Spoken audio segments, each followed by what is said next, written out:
Em quinto lugar aqui, quarto, pessoal, eu coloquei aqui o terceiro aqui, pessoal, eu coloquei o segundo lugar aqui, pessoal, eu coloquei o Forídeos. Primeiro lugar aqui, pessoal, eu coloquei, talvez seria a mais complicada aí para quem trabalha com abelha sem ferrão. Olá, pessoal, Aloísio Souza, aqui do Meliponário Zé Domingues, situado aqui no povoado de Saco do Fogo, em Bipitanga, na Bahia. Pessoal, vou falar um pouquinho aí sobre alguns predadores aí das nossas abelhas sem ferrão.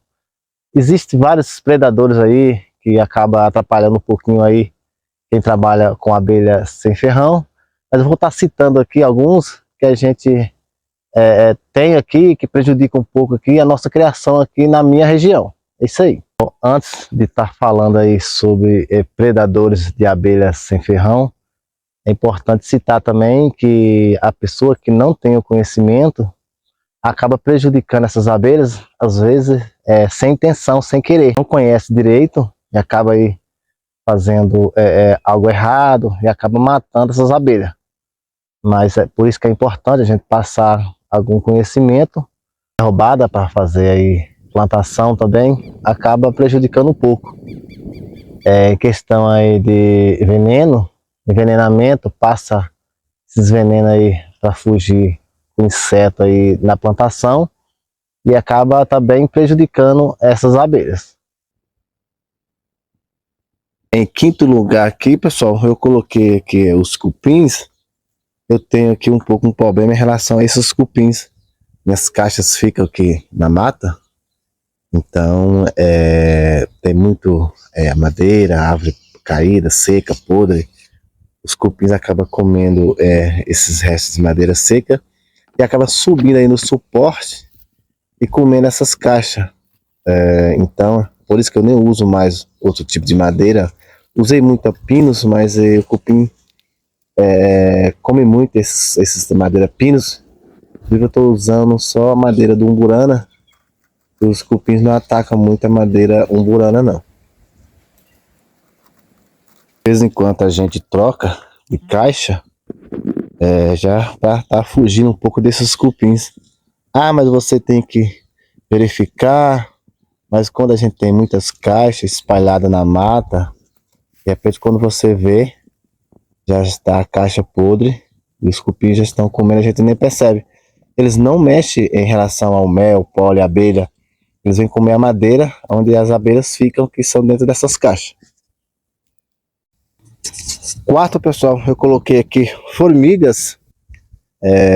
Algumas espécies de formiga, as espécies aí de formiga de doce, elas acabam invadindo as colônias fracas, ou na hora que você for fazer aí a transferência, fazer multiplicação, uma espécie de formiga acaba atacando aí o mel, algum mel que escorre.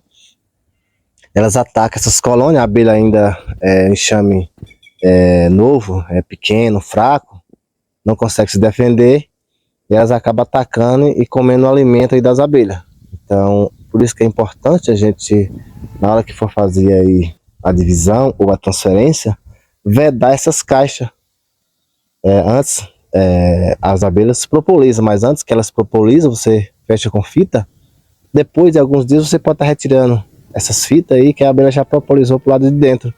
Mas as formigas, algumas espécies de formiga atacam também colônia de abelha sem ferrão. O terceiro aqui, pessoal, eu coloquei lagartixa. Então essas lagartixas alimentam aí de inseto. Então elas aproximam das caixas e aos poucos vão comendo essas abelhas. Às vezes a gente nem percebe, mas elas comem sim. Então elas se aproximam aí da entrada e assim que as abelhas campeiras saem da caixa, ou então quando chega, elas vão comendo aos poucos. São bem devagar, mas aos poucos vai comendo e aí vai ficando fraca. O enxame pode acabar. Então, você colocando aí um gargalo grande aí, uma garrafa PET na boca, na entrada, ajuda um pouco, evita que essas lagartixas comem essas abelhas. O segundo lugar aqui, pessoal, eu coloquei o Forídeos, que são as mosquinhas, moscas pequenas, que elas invadem aí as colônias de abelhas fracas, na hora que você faz aí uma transferência, elas invadem para alimentar aí de pólen do samborá.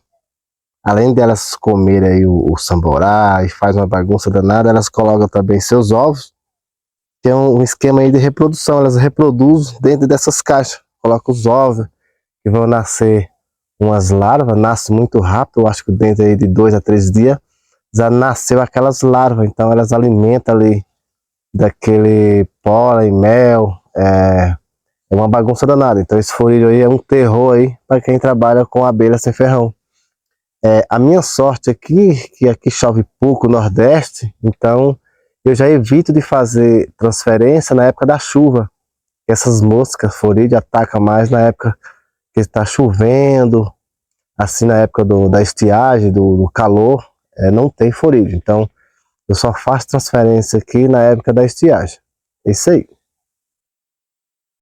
Em primeiro lugar aqui, pessoal, eu coloquei, talvez seria a mais complicada aí, para quem trabalha com abelha sem ferrão, é a abelha limão.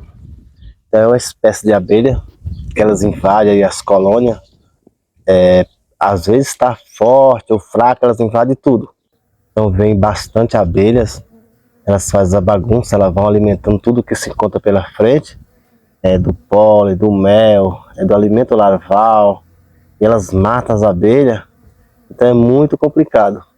Aqui na minha região, acho que eu não sofro muito com isso, eu não sinto muito prejudicado em relação a isso, até porque acho que tem muito pouca. Eu me lembro que no início, uns 10 anos atrás, eu perdi uma colônia de abelha jataí e eu nem conhecia. Então eu fui pesquisar e percebi que era essa abelha limão. Então é bem complicado, ela chega assim, você não sabe a hora que elas vão atacar, um dia quente assim, do nada ela chega, quando você perceber, já matou toda a colônia de jataí.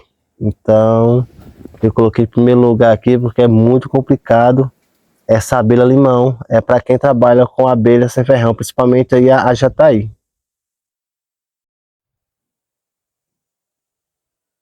É isso aí, pessoal.